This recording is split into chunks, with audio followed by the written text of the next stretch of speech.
ইমাম বুখারী রাহমাতুল্লাহি আলাইহি বর্ণনা করেন আনাস বিন মালিক রাদিয়াল্লাহু তাআলা আনহু থেকে আল্লাহর নবীর একজন সাহাবী ছিল সাবিত ইবনে কায়েস রাদিয়াল্লাহু তাআলা সুবহানাল্লাহ বলেন। হযরত সাবিত বেশ কয়েকদিন ধরে রাসূলুল্লাহর নূরময় দরবারে নাই। আল্লাহর নবী বললেন সাহাবীরা রে আমার সাবিতরে কয়েকদিন ধরে দেখি না, সাবিত কোথায় আছে? সাহাবায়ে কেরামের মধ্য থেকে একজন বললেন ইয়া রাসূলুল্লাহ ইয়া হাবিবাল্লাহ আপনি যদি অনুমতি দেন আমরা সাবিতের খোঁজ নিতে যাব। সুবহানাল্লাহ বলেন। সাহাবায়ে কেরামের মধ্য থেকে হযরত সাবিতের খোঁজ নেওয়ার জন্য রওনা হয়ে গেল। হযরত সাবিত ইবনে কায়েসের বাড়িতে গিয়ে দেখলেন হযরত সাবিত মাথা নত করে মাথা ঝুঁকায়া কান্না করেন। সুবহানাল্লাহ বলবেন না? কি করেন? কান্না করেন। সাহাবী ডাকদা বলল ভাই তুমি তোমার বাড়িতে বসে বসে কান্না করো, আল্লাহর নবীর কদমের সামনে কেন যাও না? সাবিত ইবনে কায়েস ডাকদা বললেন শোনো আমার আল্লাহ রাব্বুল আলামিন বলেছেন মুসলমান সাহাবায়ে কেরামের মধ্য থেকে যারা ঈমানদার মুমিন আল্লাহ এবং রাসূলুল্লাহর সামনে নিজেদের কণ্ঠের আওয়াজ বুলন্দ করার কারণে আনতাহবাতা আমালুকুম ওয়া আনতুম লা তাশউরুন আল্লাহ বলেছেন তাদের আমল বরবাদ হয়ে যাবে, নষ্ট হয়ে যাবে। আমি সাবিত চিন্তা করতে লাগলাম কতবার রাসূলুল্লাহর কণ্ঠের সামনে আমার কণ্ঠের আওয়াজ বুলন্দ করলাম, আমি তো জানি না আমার আমল নষ্ট হয়ে গেছে কিনা, সেই ভয়ে আমি ঘরের মধ্যে কান্না করি। জোরে বলবেন না সুবহানাল্লাহ? আওয়াজ করে বলেন সুবহানাল্লাহ। সব ভুলিব কিন্তু তোমায় ভুলতে পারি না, বলেন না সব ভুলিব কিন্তু তোমায়। একটু জুড়ে জুড়ে, সামনে তো নির্বাচন আসছে, নির্বাচন নিয়ে এখনই তো ময়দানে যে যার দলের লোক যে যার অনুসারী গলা ফাটাইয়া চিৎকার দেয়, এই নির্বাচনের চিৎকারের এক পয়সারও মূল্য সওয়াব হবে? কথা বলেন হবে? কিন্তু এই মাহফিলে আওয়াজ দিলে আল্লাহ সওয়াব দিবেন। জবান খুলে বলেন সব ভুলিব কিন্তু তোমায় ভুলতে পারি না, মাশাআল্লাহ সব ভুলিব আমরা ভুলিনি ভুলব না ভুলতে পারি না, মাশাআল্লাহ ভুলিনি ভুলব না ভুলতে পারি না, সব ভুলিব কিন্তু তোমায় না, মাশাআল্লাহ সব ভুলিব কিন্তু তোমায়। তোমার বুকে আমার নবীর কদম পড়েছেন, তোমার বুকে জিবরিল আমিন সদা এসেছেন। সুবহানাল্লাহ পড়বেন লক্ষ্যের উপর নবী যারা ছিলেন তাদের কাছে জিবরিল আমিন একবার, পাঁচবার, সাতবার, 9 বার, 10 বার এরকম এসেছেন, কিন্তু আপনার নবী আমার নবী রহমাতুল লিল আলামিনের নূরময় কদমে জিবরাইল আমিন এসেছেন 24,000 বার। সুবহানাল্লাহ বলতেন না?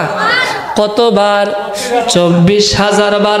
সেজন্যই তো শায়ের বলেন তোমার বুকে আমার নবীর কদম পড়েছেন, তোমার বুকে জিবরিল আমিন সদা এসে, তোমার বুকে আমার নবীর কদম পড়েছেন, তোমার বুকে জিবরিল আমিন সদা এসেছেন, তোমার বুকে শুয়ে আছে শাহে মদিনা, সব ভুলিব কিন্তু তোমায়। জুড়ে জুড়ে বলেন সব ভুলিব কিন্তু তোমায় ভুলতে পারে। ও আমরা ভুলিনি ভুলব না ভুলতে পারি না, আমরা ভুলিনি, ভুলতে পারি না, সব ভুলিব কিন্তু তোমায় ভুলতে পারি না। মাশাআল্লাহ, সব ভুলিব কিন্তু তোমায়। কেমন করে ভুলবেন রে মুসলমান? আমার আল্লাহ রাব্বুল আলামিন আপনার আমার হাবিবের মর্যাদা কত বাড়াইলেন, একটু মনোযোগ দিয়ে বোঝার চেষ্টা করেন। আল্লাহর নবী রাসূল করিম সাল্লাল্লাহু আলাইহি ওয়াসাল্লামের চাচা হযরতে আব্বাস রাদিয়াল্লাহু তাআলা, হযরতে আব্বাস রাদিয়াল্লাহু তাআলা আনহুর ঘর নির্মাণ করলেন মসজিদে নববীর আঙ্গিনায়। অনিবার্য কারণে হযরতে আব্বাসের ঘরের পানি সাল থেকে ছাদ থেকে মসজিদে নববীর সীমানার মধ্যে পড়ে। খলিফাতুল মুসলিমিন হযরত উমরের শাসন আমল, হযরত উমর বললেন মসজিদে নববীর এরিয়ায় কার ঘর থেকে পানির নালা মসজিদে নববীর বাউন্ডারির ভিতরে পড়ে। সাহাবায়ে কেরাম ডাকদা বললেন, ইয়া আমিরাল মুমিনিন, এই মসজিদে নববীর বাউন্ডারির ভিতরে যার ঘর থেকে পানি পড়েন তিনি হলেন আল্লাহর নবীর চাচা হযরতে আব্বাস। সুবহানাল্লাহ বলবেন না?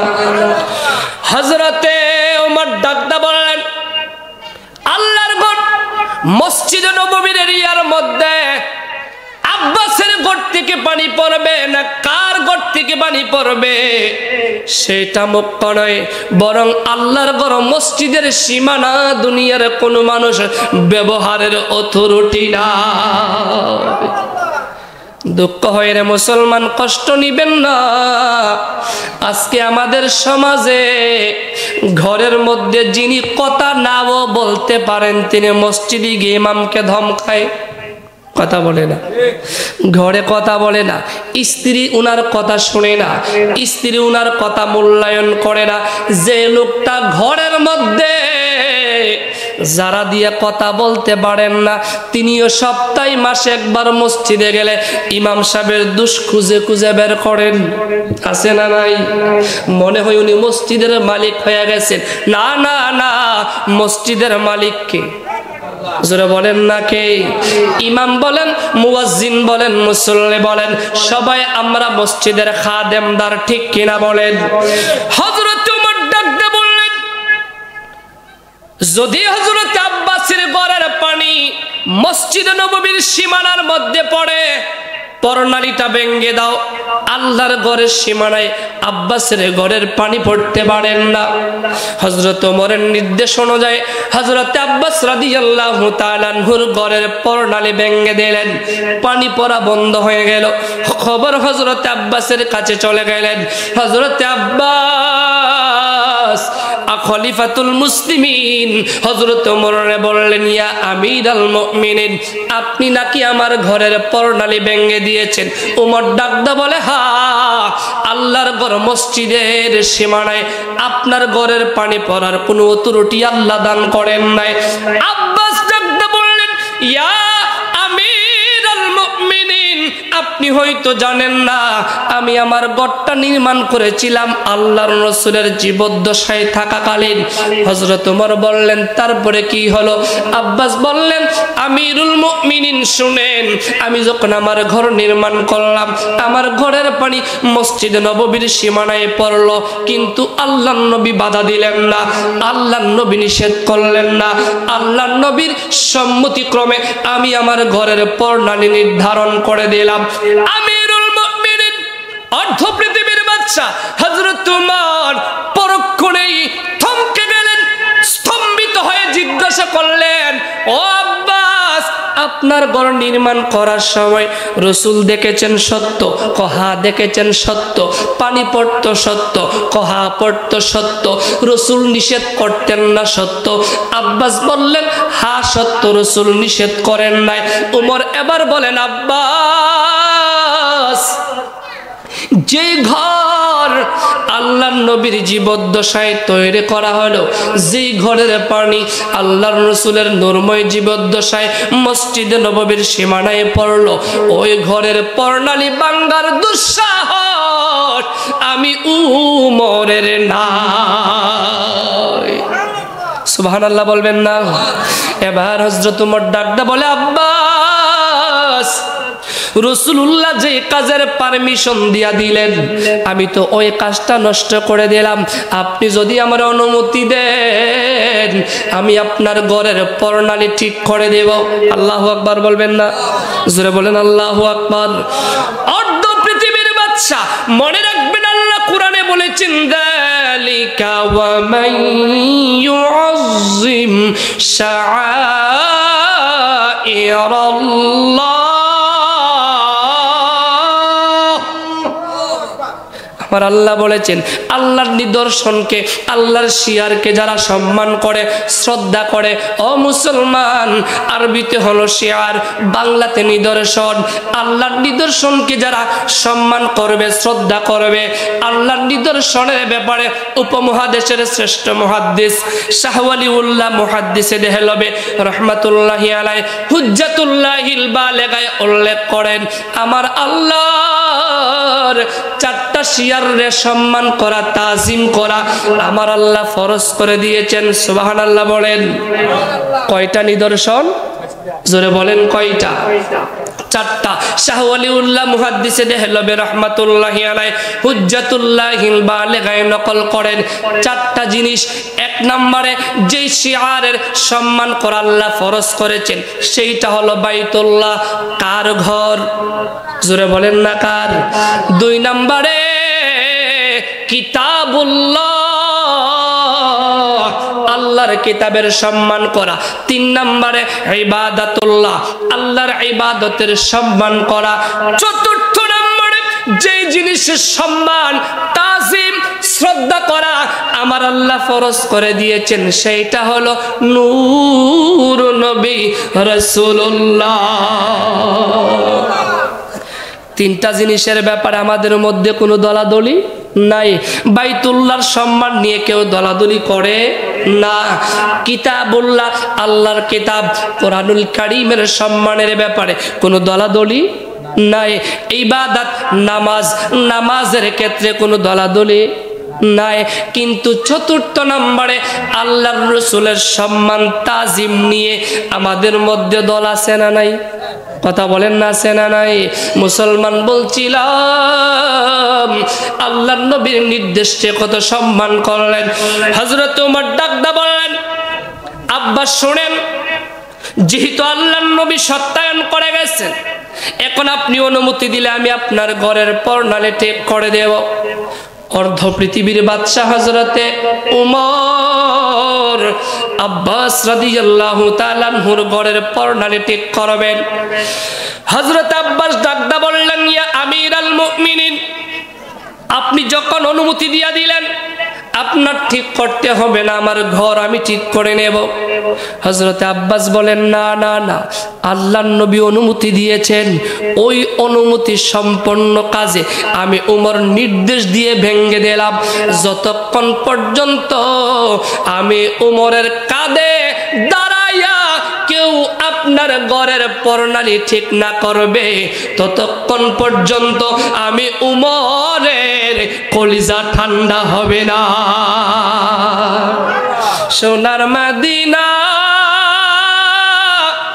বহু দূরে, কিন্তু মদিনাওয়ালা আমার অন্তরে। ঠিক কিনা বলেন?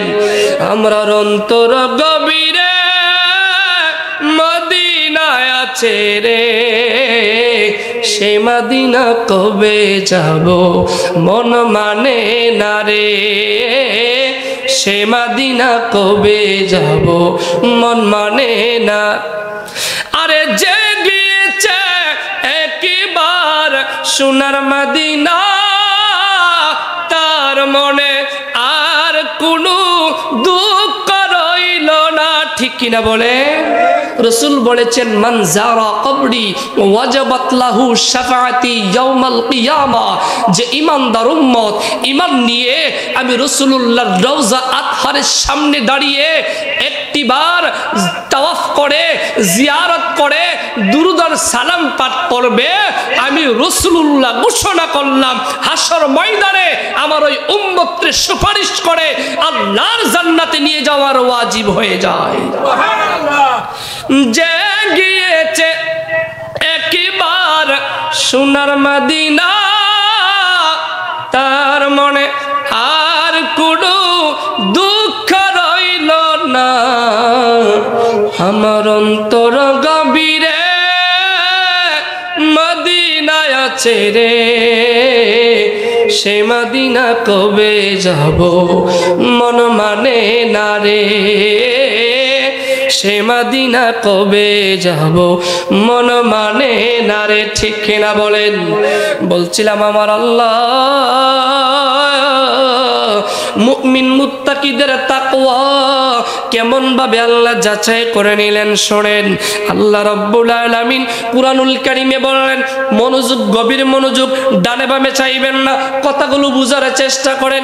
1 নম্বরে বাইতুল্লাহর তাজিম, 2 নম্বরে কিতাবুল্লাহর তাজিম, 3 নম্বরে ইবাদাতুল্লাহর তাজিম, 4 নম্বরে রাহমাতুল লিল আলামিনের তাজিম।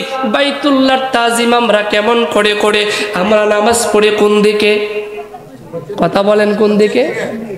পশ্চিম দিকে আমরা কিবলা বানাইলাম, পশ্চিম দিকে আমরা ঘুমাইলাম, পশ্চিম দিকে। সুনান তিরমিজির হাদিস লা তাস্তাকবিলুল কিবলাতা ওয়া লা তাস্তাদবিরুহা, পশ্চিম দিকে সিনা দিয়ে কিংবা পিঠ দিয়ে প্রস্রাব পায়খানা করা যাবে না। এইটা বাইতুল্লাহর তাজিম। 2 নম্বরে কিতাবুল্লাহ। কার কিতাব? জোরে বলেন কার? আল্লাহর কিতাবের কেমন তাজিম দেখেন। উযু ছাড়া আল্লাহর কোরআন স্পর্শ করা যায় না, সম্মান শ্রদ্ধার সাথে আল্লাহর কোরআন তেলাওয়াত করতে হয়। আল্লাহ কোরআনে বলেছেন ফাইদা কুরিয়াল কুরআনু ফাসতামিউ লাহু ওয়া আনসিতু লাআল্লাকুম তুরহামুন।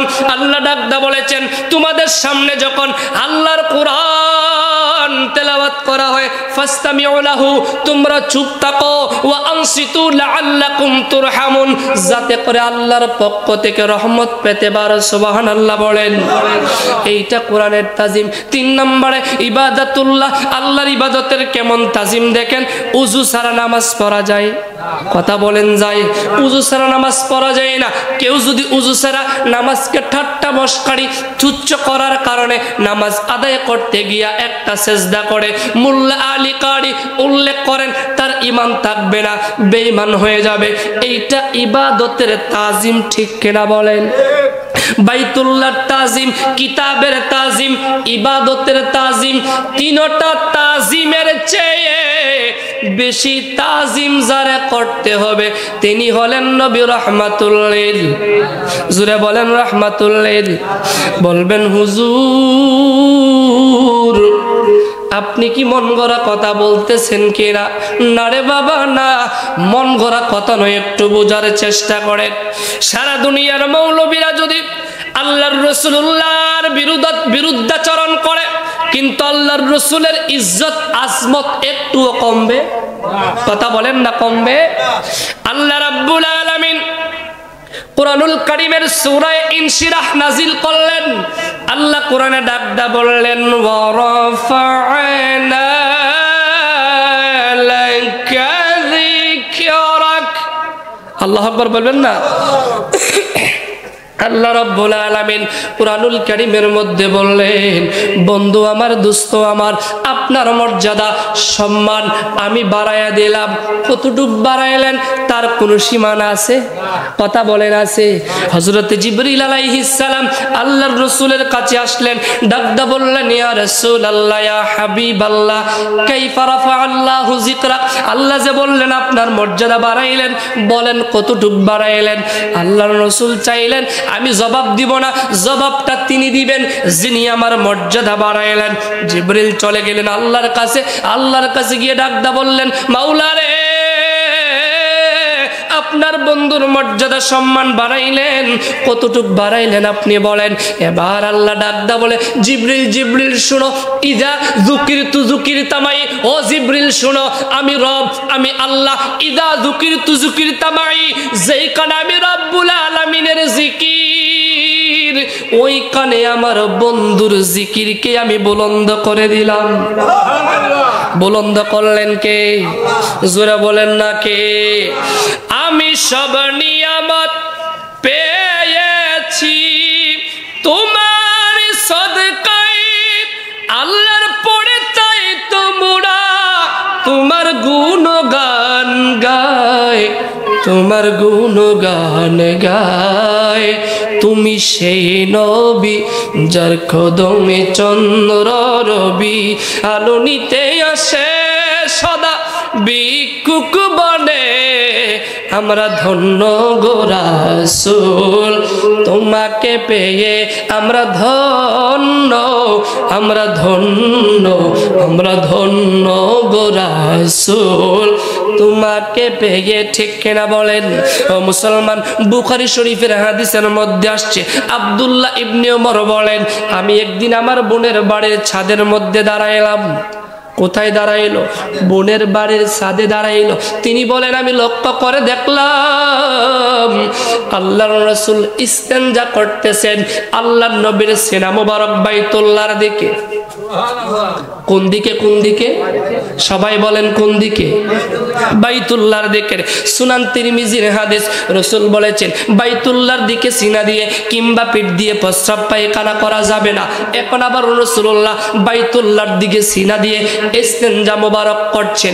এখন প্রশ্ন হয়ে যায়, হুজুর আল্লাহর রাসূল বলেছেন বাইতুল্লাহর দিকে বুক দিয়ে কিংবা পিঠ দিয়ে প্রস্রাব পায়খানা করা যাবে না, আল্লাহর রাসূল কেন করলেন? এই হাদিসের ব্যাখ্যা করেছেন উপমহাদেশের শ্রেষ্ঠ মুহাদ্দিস আল্লামা হুসেন আহমদ মাদানী তার তাকরিরে তিরমিজির মধ্যে, তাকরিরে মাদানীর ভিতরে উল্লেখ করেছেন, দুনিয়ার মানুষ শুনো শুনো, তোমার আমার কিবলা হইল কাবা। ঠিক কিনা বলেন? তোমার আমার কিবলা হইল কাবা, আর কাবার কিবলা হইল নবী মুহাম্মদুর রাসূলুল্লাহ।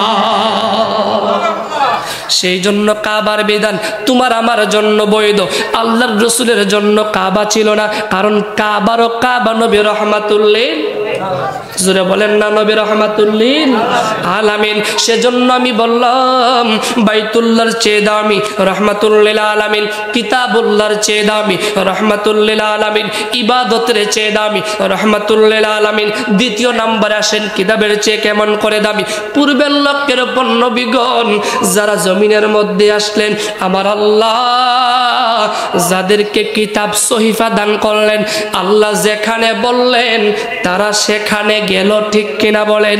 কিন্তু ১৫০০ বছর আগে আপনার নবী আমার নবী রাহমাতুল লিল আলামিনের ব্যাপারে আমার আল্লাহ কেমন বিধানটা ঘুরাইয়া দিলেন। কোরআনকে আল্লাহ দেখলেন কেমন করে নাজিল করলেন। আমার আল্লাহর হাবিব মক্কায় কোরআন পাঠালেন, মক্কায় রাসূল গেলেন মদিনায়, কোরআন পাঠাইলেন মদিনায়, রাসূল গেলেন তায়েফ, কোরআন পাঠাইলেন তায়েফ, রাসূল গেলেন উহুদ, কোরআন পাঠাইলেন উহুদ, রাসূল গেলেন খন্দক, কোরআন পাঠাইলেন খন্দক, রাসূল গেলেন বদরে, কোরআন পাঠাইলেন বদরে, রাসূল গেলেন মেরাজে, কোরআন পাঠাইলেন মেরাজে। ঠিক কিনা বলেন? ১৫০০ বছর আগে পূর্বের নবীদের ব্যাপারে আমার আল্লাহ যে সিদ্ধান্ত সিস্টেম করেছিলেন, রহমাতুল লিল আলামিনের ব্যাপারে ওই সিস্টেম নয়, রাসূলুল্লাহর ব্যাপারে সিস্টেম করলেন।